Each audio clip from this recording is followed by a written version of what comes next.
Have you ever noticed na may mga taong parang lahat ng gusto nila sa buhay eventually nangyayari? Hindi agad, hindi madali, pero somehow they always seem to find a way. Habang meron namang ibang tao na kahit anong sipag nila, parang paulit-ulit lang yung buhay. Same problems, same excuses, same frustrations. So the question is, ano ba talaga ang difference? Is it luck, connections, talent, or maybe there's something happening long before the results become visible?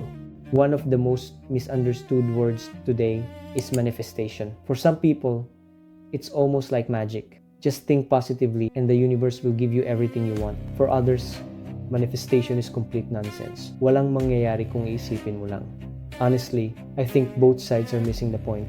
Because manifestation isn't about sitting on your bed, closing your eyes, and waiting for life to change. Real manifestation starts much earlier. It starts with how your mind quietly shapes your reality every single day. Whether you believe in manifestation or not, think about this. What's the one voice your brain hears more than anyone else's?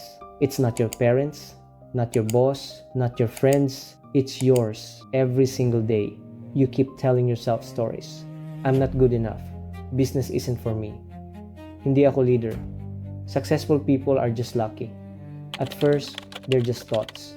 Pero here's what most people don't realize. The thoughts you repeat the most eventually become the beliefs you protect. And once a belief becomes part of your identity, you stop questioning it. You start living it kung lagi mong sinasabi. Hindi ako confident magsalita. Ano sa tingin mo ang mangyayari kapag binigyan ka ng opportunity to speak in front of people? Your brain will immediately look for evidence to prove that belief is true. Your hands start shaking.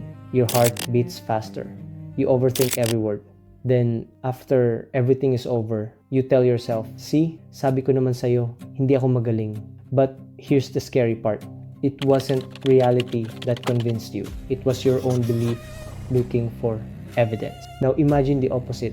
Instead of saying, hindi ko kaya, you start saying, I don't know how yet, but I'll figure it out. Notice, hindi mo naman sinabi na magiging madali. Hindi mo rin sinabi na guaranteed ang success. You simply gave your brain a different instruction. Instead of looking for reasons to quit, it starts looking for ways to solve the problem. And that small shift changes more than you think. So maybe manifestation isn't about convincing the universe. Maybe it's about convincing your own mind to stop working against you. Because the moment your beliefs change, your decisions start changing, your habits start changing, and eventually, your life starts changing too. But here's the question that most people never ask.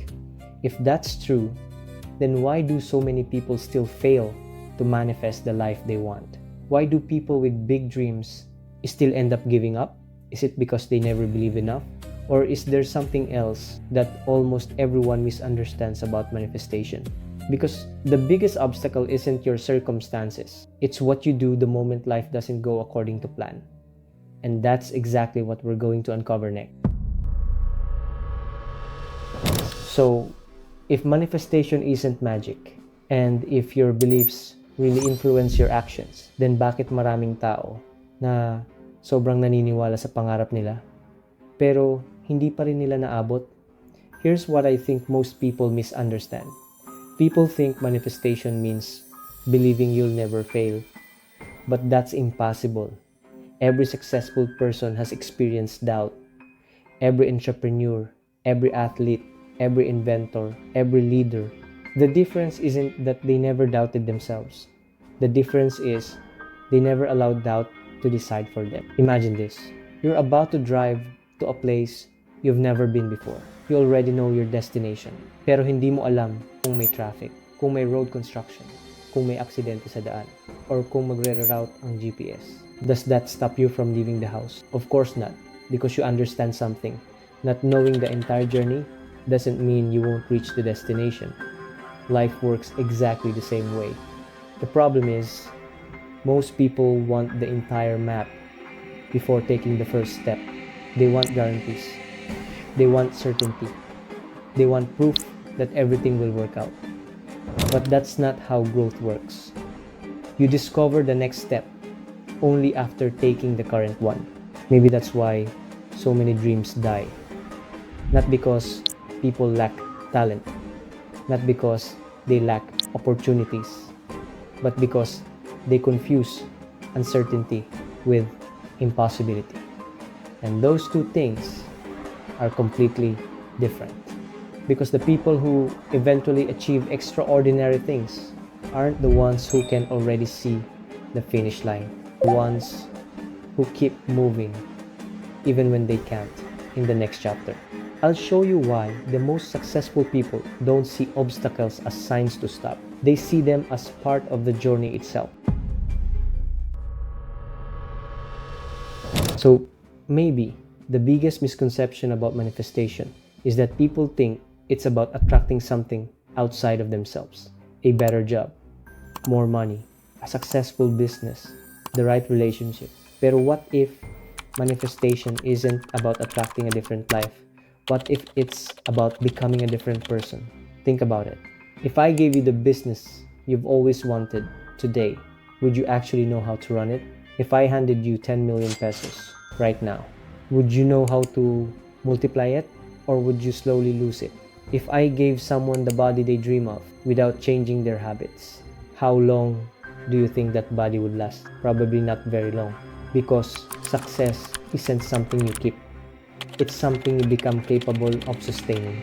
Maybe that's why life doesn't always give us what we want immediately, because sometimes the goal isn't changing your circumstances first. It's changing you first. The discipline, the patience, the mindset, the emotional maturity, the person who can actually handle the life they're asking for. That's why I love this analogy. Imagine you're driving to a destination you've never been to. You don't stop the trip just because you encounter traffic. You don't go home because your GPS tells you to take another route.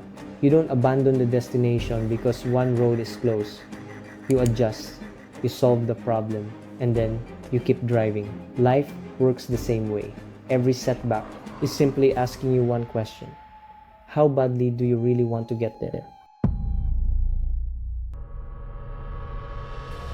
At the beginning of this video, I asked why two people can start from almost the same place, yet end up living completely different lives. Maybe this is the answer. One person waits until they feel ready. The other becomes ready by taking action. One person lets every obstacle define what's possible. The other treats every obstacle as part of the process. One person keeps asking, "What if I fail?" The other asks, "What can this experience teach me?" And over time, those small differences create completely different lives.